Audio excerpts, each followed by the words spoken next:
Okay. All right. So welcome to the focus group. The first question that I have for you guys is, what normally goes through your head when you're writing in Spanish?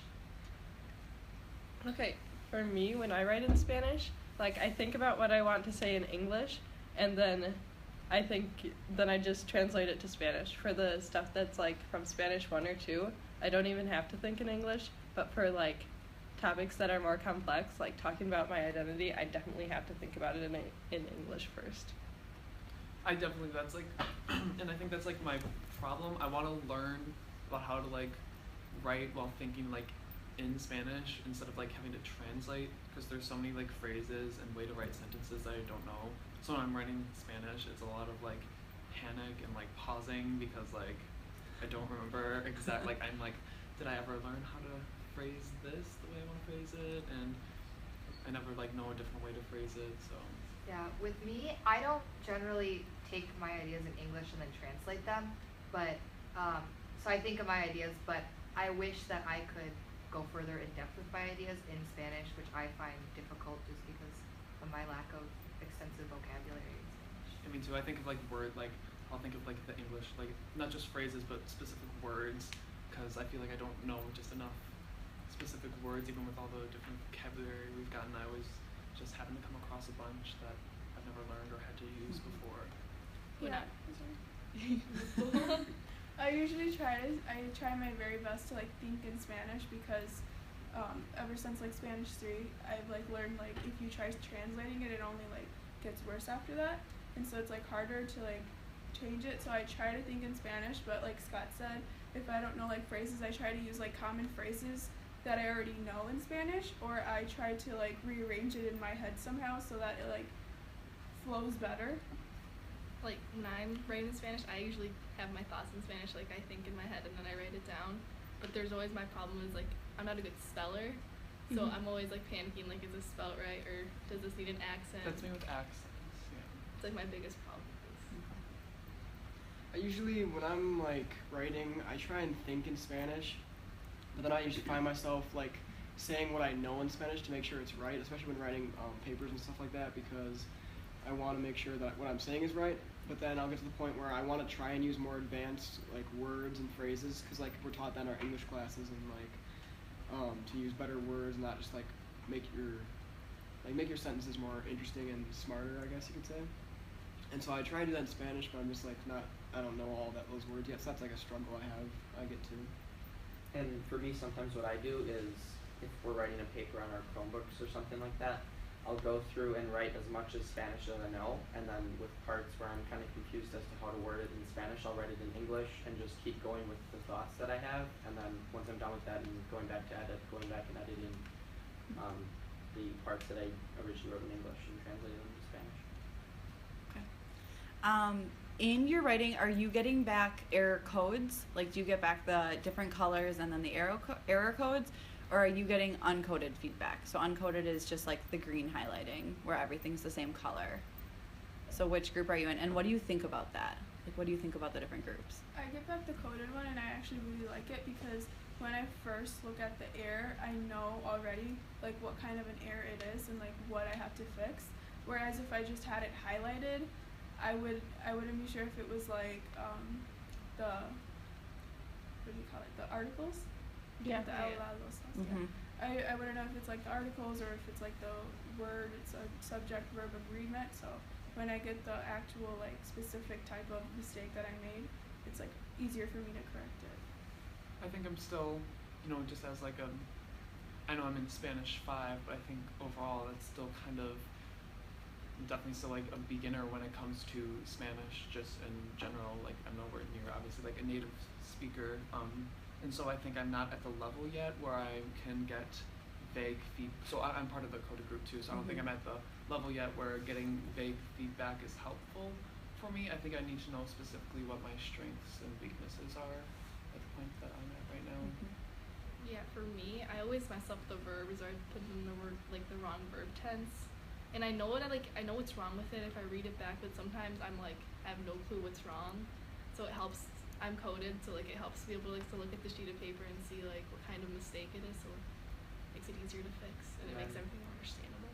And And I'm in the coded group too, and I think it's also helpful to see what kind of errors are commonly made, because as you're looking at that sheet, you can see this is usually an issue for me, and as you're going back and looking at your essays, you can see what you need to work on, what your biggest mistakes have been. I'm in the uncoded group, and I actually find it really helpful because I feel like when you're looking and you know that you have an error, but you don't know specifically what kind, it forces you to think about it. And I feel like that almost prevents you from making those same mistakes later because you remember, because it took that little bit of extra effort to identify which type of error, so then it's easier to tell like which kind of errors you can call. Yeah. That's the same way for me when I'm part of just the highlighting too, and a lot of times my mistakes are just I conjugate the verb wrong, and then so if I know that's what it is, then I can kind of fix it myself, see it right there, and then next time I will catch myself before I make it again, and that's helpful. I'm in the uncoded group as well, and a lot of my mistakes are like dumb things that I know how to do it right, and whenever I look back, I'm like right away, why did I do that? And the answer is always, I was going too fast and I didn't think through the grammar that I need to do in Spanish. So having it highlighted helps me realize that I made an error there, and I already know what the error is because it's always something dumb. So if you had the choice, what kind of feedback would you want to get on your essays? Would you want to get coded feedback with like the error codes, or would you want to get uncoded feedback where it's just highlighted?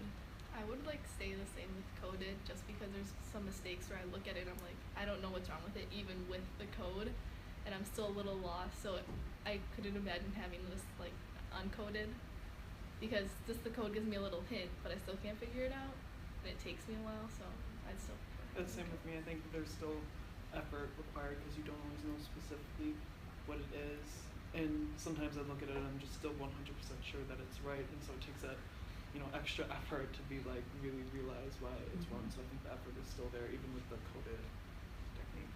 Yeah. Okay. I would stick with the coded too because even if I just got the highlighted one, I don't think I'm at the level yet where I would be able to like just fix it just looking at it like with just like the green highlight. And I think if I were to get the green highlighted feedback, I might end up making more errors than I originally would have, or making. I think, especially now that we're in Spanish 5, we're doing a lot more writing than we have in previous years. So for me personally, as I'm writing these longer essays and stuff like that, it's easier for me to kind of ease into writing those long essays. So learning just what mistakes I'm making with the codes can help as I progress through Spanish.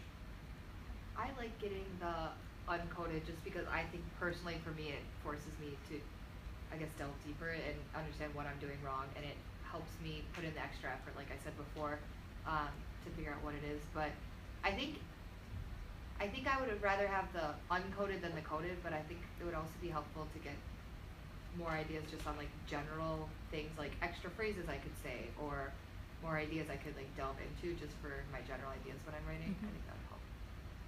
I also like being an uncoded student, but a big part of that I feel for me is because when I'm writing, I know that my ideas, even when I'm writing essays in English, that's where my weakest point is. So I'm always really focused on trying to get my point across, and I'm not as focused on trying to make my writing eloquent when I'm writing in Spanish. So if I were to start trying to write more eloquently and change up my sentence structure and all of that stuff, I'd probably need the codes because then I'd be making more errors.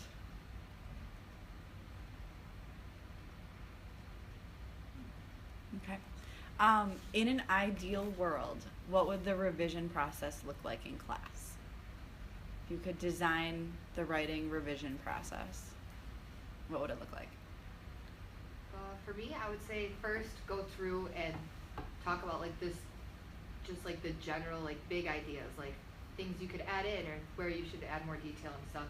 Because I feel like after you add that, then when you have all your information in there, then we would go through and do all the little like editing and grammar things. So I guess there should be, I guess I would like for there to be a distinction between like the revision and the editing process, because I mean they really are two different things, and I feel like it'd be helpful to take those two.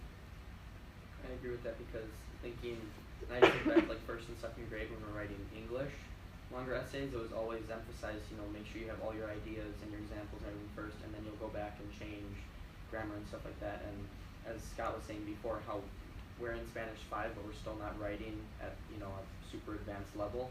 So I think that kind of correlates into Spanish as well. I think for me, the perfect revision process would maybe be a combination of both the uncoded and coded techniques. Like maybe getting a sheet explaining more exactly what each error entails and like examples of the error and like common mistakes or things that trip up most people, and then maybe so although the coded sheet is more in depth, I think maybe then the essay or the writing that you got back is maybe more general, like the uncoded group. And so you get the essay back with your errors marked, but you're not sure what it is, but then you're able to look more in depth at like what kind of common errors there are. Yeah, I like that. That's a good idea. Like almost like a key. And I know what you mean. Like with like if there was a key, like you're not like supposed to look at it right away, but you have the opportunity to like see if you can do it yourself first, and then if you can't, like maybe look at the key, then look at the codes and see what you did wrong. I like the point that Maddie and Zach brought up, where like having like the big idea kind of like outlined first, and then going back and like revising it, because that's how I try to do it with my writing in English especially. And it's really hard for me to like personally like, I always like second guess myself, like, you know, if I'm actually answering what the prompt is asking me to answer. And so I think it'd be easier if we had the gist of it first and then went in and add more structure to the I agree with that point. I feel like content should be edited first, but I know whenever I get my paper back with like what I need to improve on and whatever, I always go back and make the grammar fixes first, because they're the ones that are easier for me.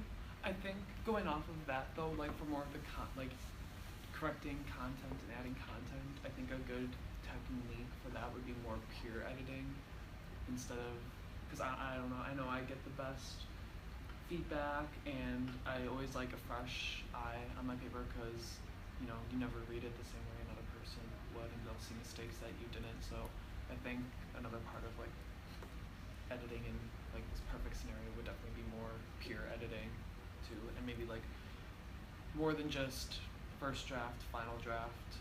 I think we should like there'd be more planning, first draft, like a pure edit, and then final draft.